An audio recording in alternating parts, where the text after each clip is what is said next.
Imagine a world where everyone is left to their own devices, where the only rules are the ones you make for yourself. It's a state of nature, a thought experiment where chaos and conflict could run rampant. Picture the potential brutality, the unchecked self-interest, the fear. Now hold on to that thought as we delve into the mind of Thomas Hobbes and his theory of the Leviathan. So what did Hobbes think about this state of nature? Well, in Hobbes's view, the state of nature is not a peaceful Eden. Imagine a world where every person is against every other person, a realm defined by fear, danger, and uncertainty. This war of all against all is a terrifying scenario, where your neighbor could turn against you at any moment. According to Hobbes, without societal structures, life becomes solitary, poor, nasty, brutish, and short. Now that's a stark image, isn't it? It's a life dominated by a constant fear of violent death, with no room for progress or development. This fear, Hobbes argued, is what drives us to seek peace and security. But Hobbes didn't believe we were doomed to live in such a state. He had a solution, one that would take us from this terrifying state of nature to a civil society. His solution? The social contract. The social contract, according to Hobbes, is our salvation from the state of nature. This might sound like a heavy concept, but let's break it down. Imagine a world without laws, without government to maintain order. A world where everyone is driven by self-interest and fear. Sounds pretty grim, right? Well, this is what Hobbes called the state of nature. A life that is solitary, poor, nasty, brutish, and short. So how do we escape this bleak reality? Enter the social contract. This is where we, as individuals, willingly surrender some of our freedoms to a central authority. This authority, or the Leviathan, as Hobbes called it, is like a social guardian. We give up some of our liberties, and in return, the Leviathan provides protection and maintains order. It's a bit like a pact, a promise for a safer, more stable world. But there's a catch. This Leviathan, this sovereign, must have absolute power. And by absolute, Hobbes meant total, unchallenged control. Why?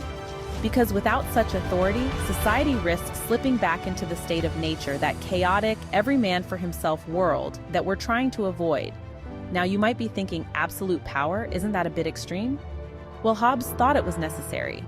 He believed that without such a strong, centralized force, society would unravel into disorder. It's a sobering thought, isn't it? But there's another layer to this. The Leviathan isn't just an abstract concept. Hobbes named it after a powerful sea monster from the Bible, symbolizing strength and dominance.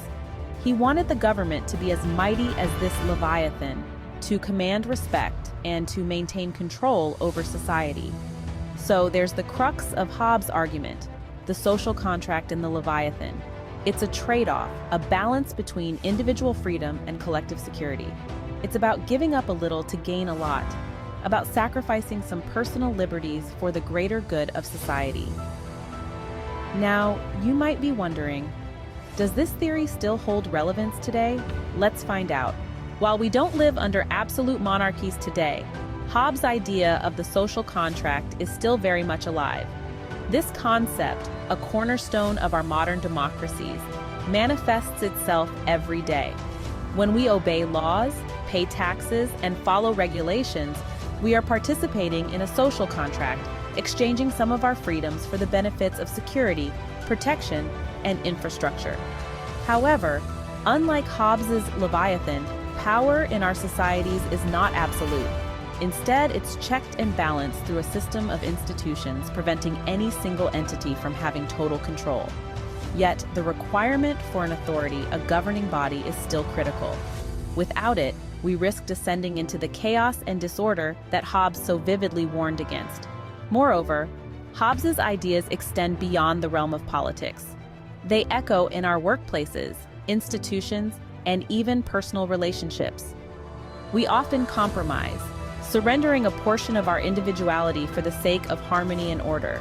It's a small-scale social contract, a microcosm of Hobbes's grand theory. So it seems Hobbes's Leviathan still holds water today, albeit in a different form. It's a reminder of the delicate balance between personal freedoms and collective security, a topic as relevant today as it was in the 17th century.